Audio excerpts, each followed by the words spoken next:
කොහොමද ඔයාලට හැමෝටම සුබම සුබ දවසක් ප්‍රාර්ථනා කරනවා. ඉතින් අද අරගෙන එන්නේ වෙනස්ම විදිහක වීඩියෝ එකක්. මේ තියෙන්නේ අපේ වැව වාන්දොරටු වහලා තියෙනකොට තියෙන විදිහ. වාන්දොරටු 3ක් හෝ 4ක් විවෘත කරලා තිබුණා. අපි ටවුමට ගියේ කුඹුරට පොහොර ගේන්න. ඒ ගිහින් එන ගමන් මහත්තයා කිව්වා වැව පැත්තේ ගිහිල්ලා පොඩ්ඩක් බලාගෙන යමු කියලා. අපි කොහොමත් වැව තියෙන පැත්තේ ටවුමට ගියොත් අනිවාර්යෙන් වැවට ගිහින් තමයි එන්නේ. ඉතින් අපි වඩේ ටිකකුත් අරගෙන වැවට ගියා. අපි වැව බලන්න චුට්ටක් වඩෙත් කාලා එමු කියලා. අපි ඒ යනකොට ගොඩක් අය මාළු අල්ලනවා. ඉතින් මේ වැවෙන් මාළු අල්ලලා විකුණලා ජීවත් වෙන ගොඩාක් පිරිසක් ඉන්නවා. අපි ඉතින් ඔන්නෝම ටික වෙලාවක් වැවට වෙලා හිටියා.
අපි ටිකක් වෙලා ඔහොම කතා කර කර වැව දිහා බලාගෙන ඉන්නකොට එතනට ආවා ලොකු මාළුවෙක්.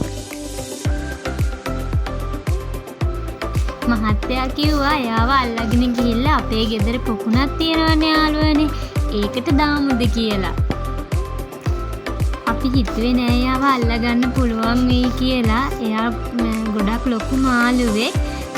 ඒ වුණාට අපි එතන මේ හිටපු කෙනෙක්ගෙන් දැලක් ඉල්ලගෙන අපේ මහත්තයා කොහොම හරි ආව අල්ලගත්තා.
මෙන්න මේ ඉන්නේ එයා. එයාගේ නම බුරාමියා.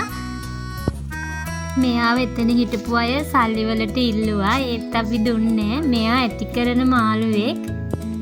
අපි එයාව බොහොම අමාරුවෙන් තමයි අරගෙන ඊට පස්සේ ටවුන් එකට ගිහලා ආපහු ලොකු බාස්කට් එකක් අරගෙන ඒකට වතුර පුරවලා වීල් එකේ තමයි අරගෙන ආවේ. මේ ඉන්නේ එයා. ගෙදර ගෙනාවට පස්සේ අපි ලොකු බැරල් එකකට දාලා තිබ්බ ටික වෙලාවක්. පස්සේ එයා අපේ පොකුණට දැම්මා.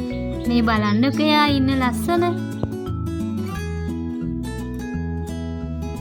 ඉතින් යාළුවනේ ආයෙත් දවසක ලස්සන වීඩියෝ එකක් අරන් එන්නම්. එහෙනම් ඔයාලා හැමෝටම තෙරුවන් සරණයි.